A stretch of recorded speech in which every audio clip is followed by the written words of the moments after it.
2024-2025. Dalam kegiatan ini, banyak kegiatan dan juga momen-momen yang menarik. Untuk mengetahui bagaimana setiap orang dapat bertahan di dalam PPCHT 4 ini, kami telah mewawancarai beberapa orang dari masing-masing peradilan. Tapi, tar dulu deh, PPCHT 4 itu apa sih?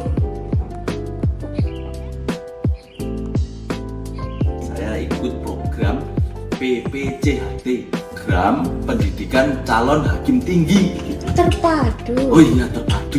Iya, PPCHT itu Pak, kita di sini diajari buat jadi hakim yang cerdas dan berintegritas.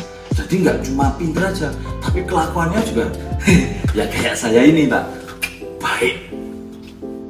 Jadi program pendidikan calon hakim ini diselenggarakan oleh Mahkamah Agung Republik Indonesia, dan program ini bertujuan untuk menghasilkan hakim muda yang berkualitas. Selain itu diharapkan kita menjadi hakim yang siap pakai. Siap pakai artinya siap ditempatkan di mana saja, siap untuk memberikan pelayanan yang prima, dan pokoknya kita tuh paket komplit hakim yang selain beramaliyah, berilmu amaliyah. Dalam kegiatan PPCHT 4, tentunya tidak terlepas dari tantangan dan kendala yang dihadapi oleh para siswanya. Tantangan untuk saya paling pertama binjira. Susah banget bangun pagi, itu capek, malas, ngantuk. Terus satu lagi saya malas makan malam di rukan. Jadi buat bolak-balik dari habis pulang kelas jam 4:30 itu buat balik lagi ke rukan itu malas banget. Membiasakan diri dengan kebiasaan-kebiasaan di sini seperti binjira, makanan-makanan di sini juga ya alhamdulillah enak juga, tapi ya alhamdulillah enak seperti itu ya.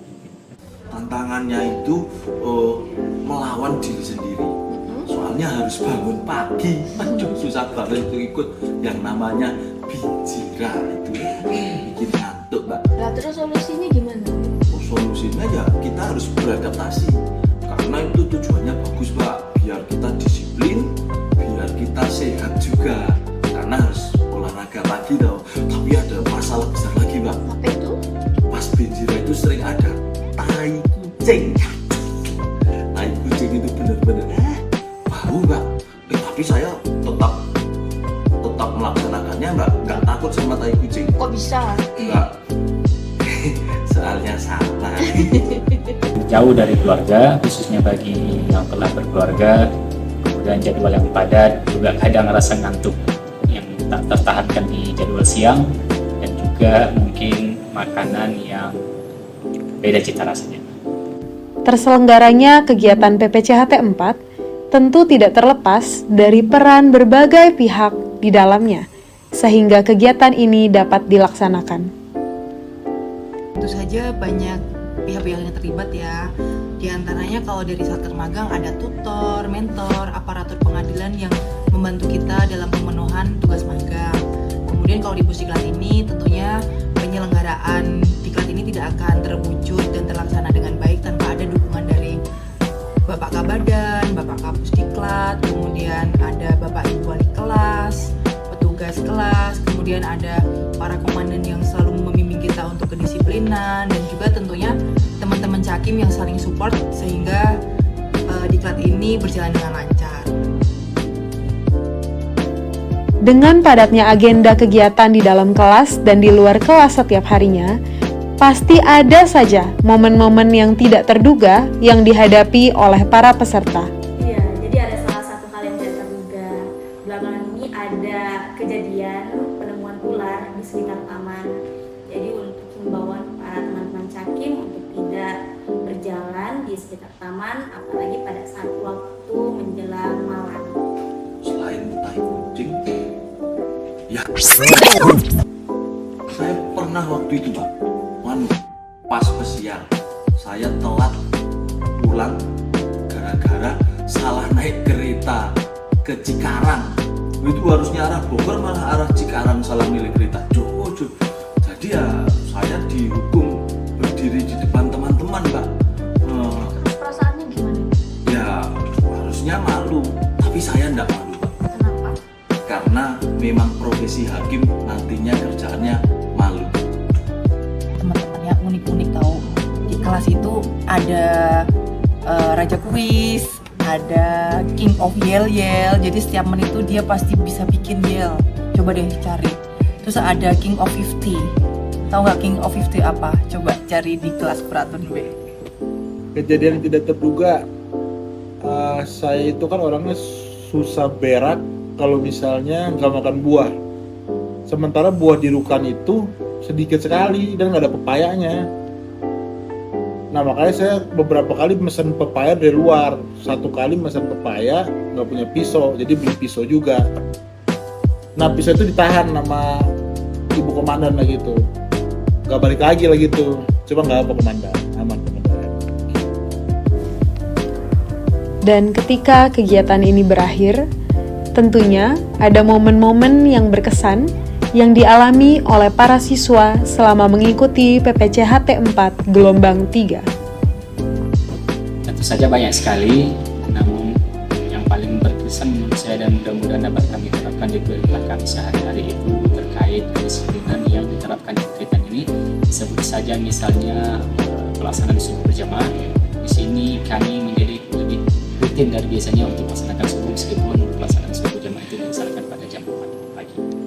Iya, jadi sebenarnya ada beberapa hal yang berkesan, tapi yang paling berkesan pada saat saya mewakili kelas saya, kelas Alfa, untuk mengikuti turnamen olahraga yang diselenggarakan oleh Senat. Kegiatan PPCHT 4 ini menurut saya yang paling bikin unik adalah adanya paradaan kelas dari militer. Keberadaan militer di PPCHT ini menurut saya membuat unik karena banyak memberikan hal-hal baru yang belum pernah saya rasakan sebelumnya. Contohnya baris berbaris, kita tiap hari dari mulai pagi baris, binjira baris, apel pagi baris lagi, kita belajar hormat lagi, terus belajar banyak hal-hal baru yang sebelumnya saya nggak pernah temuin. Nah itu semua saya temuin lagi di diklat ini, saya baru ketemu. Paling utama yaitu gaya-gaya militer, makan militer. Itu kan baru sekarang tuh saya temuin, ngerasain makan militer tuh baru. Paling utama saya baris berbaris. Nah, di sini setelah sekian lama saya tidak baris berbaris sejak SMA, waduh, sini baris berbaris lagi.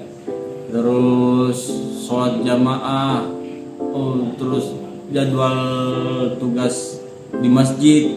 Nah, itu bakal saya rindukan mungkin itu, karena kapan lagi saya bisa mengimami orang-orang banyak gitu. Dengan telah terlaksananya PPCHT 4 gelombang 3, pasti ada pesan dan harapan dari para siswa. Harapan kami semua peserta PPCH 4 ini dari gelombang 1 hingga gelombang 3 lulus semuanya dan kelak menjadi hakim yang cerdas, berintegritas. Tentu aja kita dari 462 orang ini harus lulus bareng, wisuda bareng, jadi hakim yang tentu aja cerdas, berintegritas, dan juga senantiasa beradab dan bermartabat. Buat teman-teman, setelah pas ini mungkin udah nggak akan ada kegiatan yang bareng-bareng lagi. Jadi bikin momen yang paling mengesankan di akhir-akhir waktu ini. Pokoknya 10-20 tahun ke depan kita akan ketemu lagi. Jadikan setiap menit, setiap detik momen ini bisa untuk cerita untuk anak cucu kita ke depannya. Kesan dan kesan ya, kesannya sih kita luar biasa ya, kompak kita, jalan baris bareng, terus makan bareng kayak gitu kan bagus ya, kompak gitu. Ya pesannya untuk teman-teman dimanapun kita ditempatkan, sampai kapanpun, kalau makan piringnya tumpuk tengah ya. Pesan memang rasanya sulit ya, tapi menjaga integritas itu tentunya adalah pesan bagi teman-teman, bagi saya sendiri khususnya, menjaga diri dari godaan-godaan yang bisa mencoreng nama baik instansi, kantor, dan Mahkamah Agung. Sabar. paling utama ya sabar. Jadi hakim mungkin kita harus sabar. Jaga kesehatan, terus jalin silaturahmi, dan jaga diri untuk senantiasa berada di jalan yang benar. Perjuangan tidak berhenti di sini, bahkan untuk memulai pun banyak pantas untuk dikatakan. Perjuangan yang sesungguhnya adalah ketika kita melakukan amanah, perpanjangan tangan dari Tuhan, dan benar-benar mengimplementasikannya nilai kode etik hakim. Maka disitulah kita memulai perjalanan panjang kita sebagai sang pengadil.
Ki, pesan-pesan PPC 4.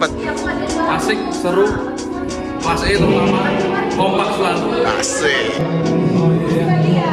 Emang mulai. Mulai apa? Iya. Tuh, 2, 3. Jadi boleh. Kesan pesan PPC 4. Lucu dan tetap sombong. Asik.